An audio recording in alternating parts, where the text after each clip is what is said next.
எங்கள் வீட்டில் வெந்தய குழம்ப நாங்கள் எப்படி பண்ணுறோன்னு வீடியோக்குள்ளே வந்து பாருங்கள். கடாயில் எண்ணெய் ஊற்றிக்கோங்க, கடுகு சேர்த்துக்கோங்க, சீரகம், வெந்தயம் கொஞ்சம் சேர்த்து போட்டுக்கோங்க.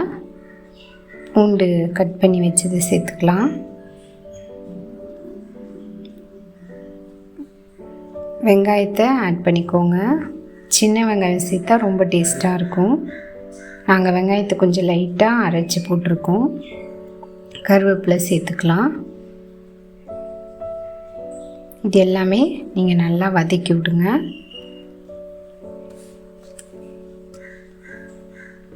அது எல்லாமே வதங்கினதுக்கப்புறமா நீங்கள் இப்போது தக்காளி ஆட் பண்ணிக்கலாம். தக்காளியுமே லைட்டாக நாங்கள் அரைச்சிருக்கோம். எல்லாமே நீங்கள் சேர்த்து நல்லா வதக்கிடலாம். இன்னும் கொஞ்சம் ஆயில் வேணும்னா நீங்கள் ஆட் பண்ணிக்கலாம். எல்லாமே சேர்த்து வதக்கி விட்டுட்டு நீங்கள் கொஞ்சம் உப்பு சேர்த்துக்கோங்க.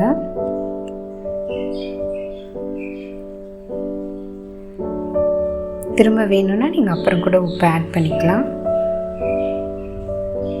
லாஸ்ட்டில் செக் பண்ணி பார்த்துட்டு நீங்கள் உப்பு ஆட் பண்ணிக்கோங்க. மஞ்சத்தூள் சேர்த்துக்கோங்க.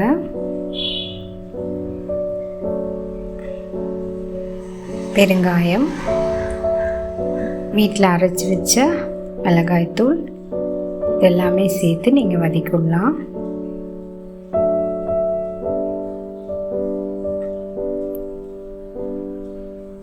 நல்லா அது வதங்கினதுக்கப்புறமா நீங்கள் புளி சேர்த்துக்கோங்க. புளி தண்ணி ஆட் பண்ணிக்கோங்க.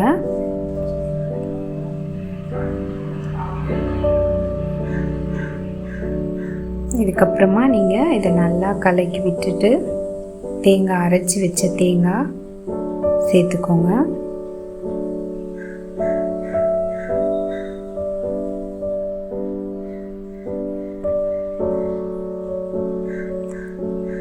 கொஞ்சம் அதோடு சேர்த்து தண்ணி ஆட் பண்ணிக்கோங்க. உங்களுக்கு எவ்வளோ தேவையோ அந்தளவுக்கு நீங்கள் தண்ணியை சேர்த்துக்கலாம். இப்போ நீங்கள் உப்பு செக் பண்ணிவிட்டு கூட நீங்கள் உப்பு வேணும்னா ஆட் பண்ணிக்கலாம். இது நல்லா கொதிக்கணும். கொதித்ததுக்கப்புறம் நீங்கள் செக் பண்ணிவிட்டு கொத்தமல்லி தழை தூவி இறக்கிக்கலாம். உங்களுக்கு பிடிச்சிருக்குன்னு நினைக்கிறேன். எங்கள் சேனலை நீங்கள் சப்ஸ்கிரைப் பண்ணுங்கள்.